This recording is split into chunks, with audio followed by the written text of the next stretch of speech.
L'expression de l'information génétique passe par deux grandes étapes, la transcription et la traduction.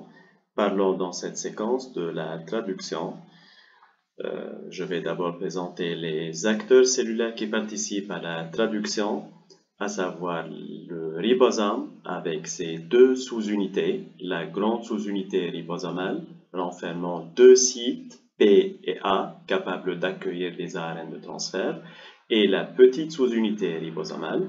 Il y a aussi les ARN de transfert qui apportent de manière spécifique les acides aminés. Bien sûr, l'ARN messager qui a été produit par la transcription dans le noyau et ce qui représente une copie de l'information génétique, et bien sûr avec des molécules d'ATP, des enzymes, des ions, etc. Donc l'ARN messager synthétisé par la transcription a quitté le noyau et passé dans le cytoplasme. La petite sous-unité ribosomale s'y attache et un premier ARN de transfert apportant l'acide aminé méthionine vient se fixer au premier codon de l'ARN messager AUG grâce à son anticodon UAC. Vient alors la grande sous-unité ribosomale qui s'emboîte à la petite, ça veut dire qu'elle s'attache à la petite sous-unité. L'ARN de transfert initiateur, le premier ARN de transfert, se retrouve alors au niveau du site P. Voilà donc le site P. Un deuxième ARN de transfert se fixe à son tour à l'ARN messager de la même manière, c'est-à-dire qu'il attache son anticodon par complémentarité au deuxième codon de l'ARN messager et il a apporté un deuxième acide aminé qui correspond selon le code génétique au deuxième codon de l'ARN messager. Ce deuxième ARN de transfert occupe le site A de la grande sous-unité ribosomale. Donc l'assemblage des différents acteurs de la synthèse protéique constitue la phase d'initiation de la traduction. On passe à la deuxième phase. Une liaison peptidique va attacher le premier acide aminé au deuxième acide aminé grâce à une enzyme spécifique. Le premier ARN de transfert est alors libéré.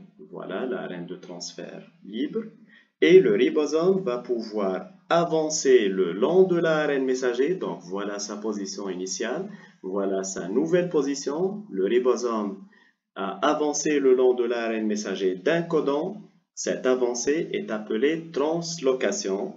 Le site A va donc être libéré. Il est vidé. Il peut accueillir un troisième ARN de transfert qui apporte un troisième acide aminé, toujours en respectant le code génétique.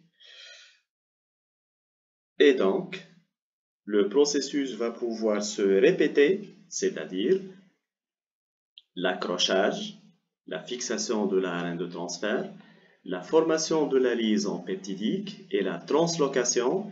Donc, ceci va se répéter le long de l'ARN messager. La chaîne peptidique va s'allonger, elle devient de plus en plus longue en attachant plus d'acides aminés. Il s'agit donc de la phase d'élongation. On arrive à la dernière phase de la synthèse protéique. Le ribosome va rencontrer l'un des codons stop à la fin de l'ARN messager. Dans ce cas, c'est le codon UAG. Le site A reste vide pendant un instant, car il n'y a aucun ARN de transfert qui correspond à ce codon UAG, ce qui va déclencher la libération de la chaîne peptidique, la libération du dernier ARN de transfert et le détachement des deux sous-unités ribosomales l'une de l'autre. C'est la fin de la synthèse protéique, c'est la fin de terminaison. Et je termine par une remarque importante. La méthionine, le premier acide aminé qui a permis de déclencher cette phase de traduction, sera détaché de la chaîne polypeptidique qui a été synthétisée parce que son seul rôle, c'est assembler les acteurs de la synthèse protéique et déclencher la traduction. Voilà donc la dernière étape de l'expression de l'information génétique. Abonnez-vous à la chaîne, cliquez sur j'aime, commentez si nécessaire et merci à tous.